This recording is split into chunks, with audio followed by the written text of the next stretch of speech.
Halo teman-teman semuanya, jumpa lagi dengan channel Buku Bercerita, audiobook bahasa Indonesia. Kali ini kita akan sedikit bergeser kepada jenis buku.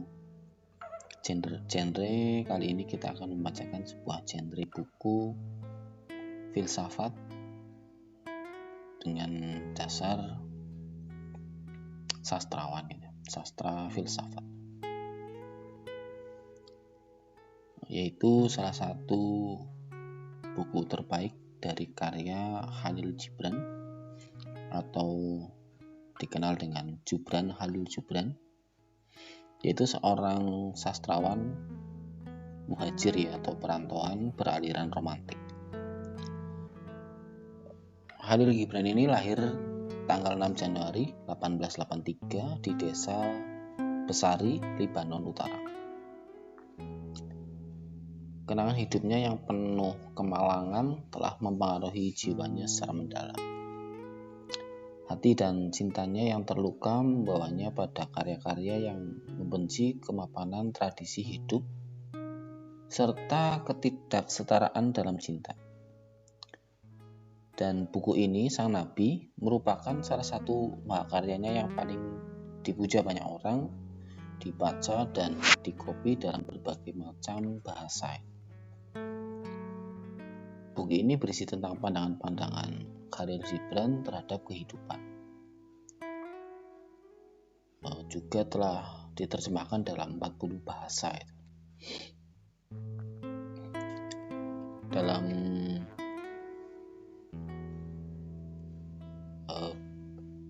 buku aslinya judulnya The Prophet Cuma ini di dalam terjemahan bahasa Indonesia dengan judul Sang Nabi,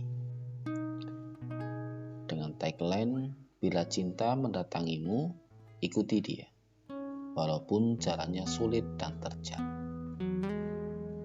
Oke teman-teman semuanya, sebelum kita masuk ke prolog, bagi teman-teman yang belum subscribe, silahkan subscribe, mendukung channel ini agar terus berkembang dengan membacakan berbagai macam genre buku.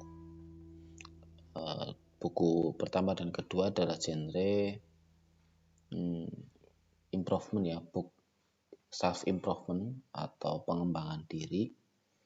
Kali ini kita akan membacakan sebuah genre filsafat romantik atau filsafat dengan karya yang dengan sentuhan romantik. Oke, kita akan mulai membacakan prolog dari buku ini. Prolog. Al-Mustafa yang terpilih dan yang dicintai sedang berada di ujung senja. Telah menunggu kapalnya selama 12 tahun di kota Orpales untuk membawanya kembali ke pulau kelahirannya. Dan di tahun yang ke-12, pada hari ke-7 Lelol, bulan kematangan, ia memanjat ke bukit di luar dinding kota dan memandang ke arah laut. Dan saat itulah ia melihat kapalnya datang, diiringi buih ombak. Seketika gerbang hatinya terbuka dan kebahagiaannya melayang jauh di atas lautan. Dan ia menutup matanya untuk berdoa dalam keheningan jiwanya. Tetapi saat ia menuruni bukit, kesedihan menghampirinya dan ia berpikir dalam hati, bagaimana aku dapat pergi dalam damai tanpa penderitaan? Tidak mungkin jiwaku tak terluka bila aku meninggalkan kota ini. Berapa banyak hari yang kurasakan dalam kesedihan di antara dinding-dinding kota ini.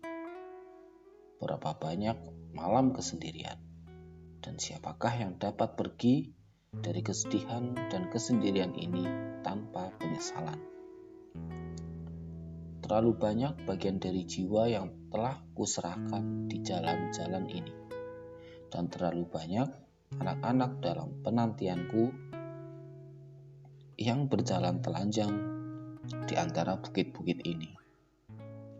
Dan aku tidak dapat meninggalkan mereka tanpa rasa sakit atau beban. Bukan pakaian yang kulepaskan hari ini, tetapi kulit yang kurobek dengan tanganku sendiri. Bukan pikiran yang akan kutinggalkan di belakang, namun hati yang manis karena kelaparan dan dahaga. Aku tidak dapat menunggunya lebih lama. Lautan yang memanggil semua hal kini telah memanggilku, dan aku harus bergerak mengikutinya. Karena untuk tinggal, walaupun waktu terbakar di malam hari adalah untuk membeku dan mengkristal dan terkurung dalam cetakan. Apakah akan kubawa semua yang ada di sini? Tetapi bagaimana mungkin? Sebuah suara tidak akan dapat membawa lidah dan bibir yang memberinya sayap. Suara harus mencarinya sendiri. Dan tanpa sarangnya elang harus terbang menyeberangi matahari. Kini ketika ia mencapai kaki bukit, ia berbalik lagi ke arah lautan, dan ia melihat kapalnya mendekati dermaga. Dan ia melihat para pelaut di atasnya, orang-orang dari tanah kelahirannya. Dan jiwanya berteriak kepada mereka. Dan ia berkata, "Putra dari ibu tuaku, kalian penunggang ombak. Betapa sering kalian berlayar di dalam mimpiku. Dan kini kalian datang dalam bangunku, yang menjadi mimpi terdalamku. Siap aku pergi, dan keinginanku berlayar siap menunggu angin. Hanya tinggal satu nafas lagi yang akan kuhembuskan di udara ini. Hanya sebuah tengokan sayang ke belakang. Dan lalu aku akan berdiri di antara kalian, pengembara lautan di antara para pengembara lautan. Dan kau, lautan yang luas, yang tertidur, yang sendiri dalam damai dan kebebasan dari sungai dan arus. Hanya sebuah tiupan angin lagi yang dibuat oleh arus ini, sebuah gumaman oleh rimba. Dan aku akan datang kepadamu, tetesan tanpa ikatan, dari samudra yang tanpa ikatan." Dan saat ia berjalan, ia melihat para pria dan wanita di kejauhan sedang meninggalkan kebun anggur mereka untuk berjalan menuju gerbang kota. Dan ia mendengar suara-suara mereka memanggil nama dan berteriak dari ladang ke ladang, saling memberitahukan kedatangan kapalnya. Dan ia berkata kepada dirinya sendiri, apakah hari perpisahan akan menjadi hari perkumpulan? Dan apakah harus dikatakan bahwa malamku adalah kebenaran dalam senjaku? Dan apa yang seharusnya kuberikan padanya yang meninggalkan bajaknya di tengah ladang, atau yang menghentikan rodanya dari memeras anggur? Haruskah hatiku menjadi sebuah pohon penuh buah yang kukumpulkan dan kuberikan kepada mereka? Dan haruskah keinginanku mengalir seperti air mancur yang kubiarkan mengisi cangkir-cangkir mereka? Apakah aku sebuah harapan yang dapat disentuh oleh yang kuasa, atau seruling yang dapat menghantarkan nafasnya? Pencari kesunyian itu aku, dan apa harta karun yang kutemukan dalam kesunyian yang dapat kualirkan dengan kepercayaan. Bila ini adalah hari panenku, di ladang mana aku harus menebur benih dan musim terlum, dan di musim terlupakan yang mana. Bila ini benar menjadi waktu aku mengangkat lentera. Bukan apiku yang akan membakar.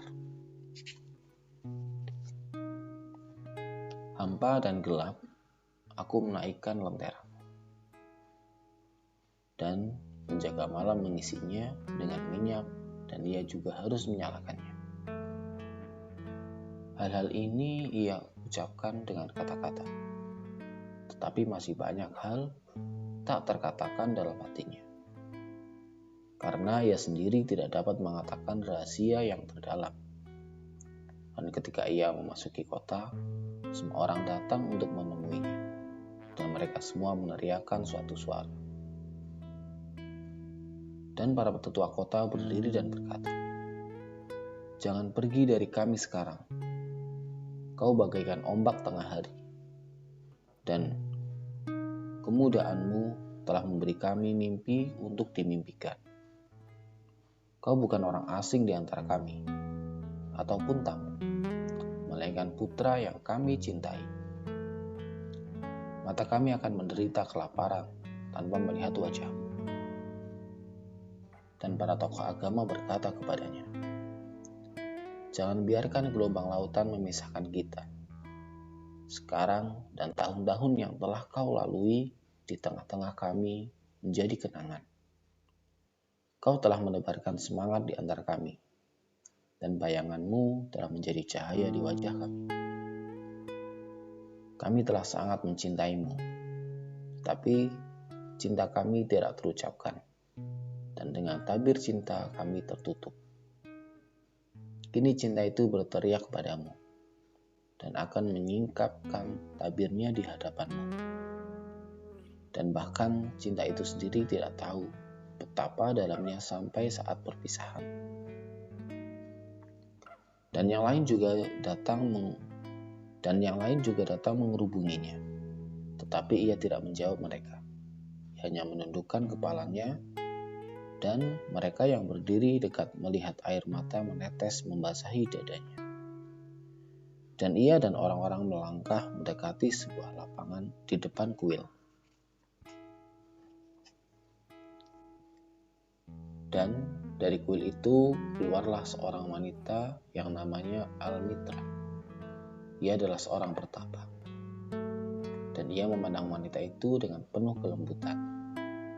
Karena wanita itu adalah orang pertama yang mempercayainya ketika ia bahkan belum sehari berada di kota itu. Dan wanita itu menyapanya, berkata, "Nabi Tuhan, dalam pencarian yang paling tinggi, telah lama kau menunggu ke kapal. Dan kini kapalmu telah tiba, dan kau harus pergi. Dalam penantian panjangmu kepada tanah kenangan dan kelahiran adalah keinginanmu yang terbesar. Dan cinta kami tidak akan mengikatmu atau mencengkrammu. Saat ini aku akan meninggalkan kami. Saat ini kau akan meninggalkan kami.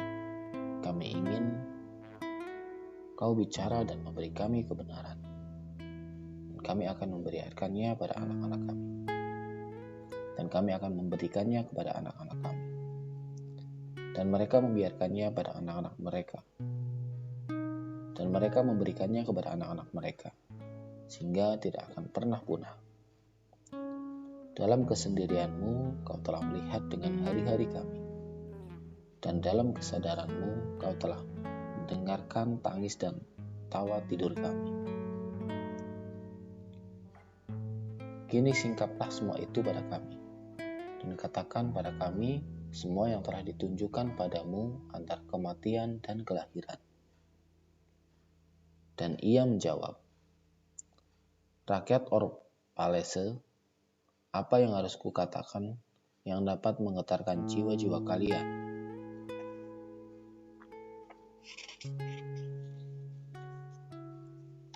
Demikian prolog untuk sang nabi. Selanjutnya kita akan memasuki subbab bab pertama,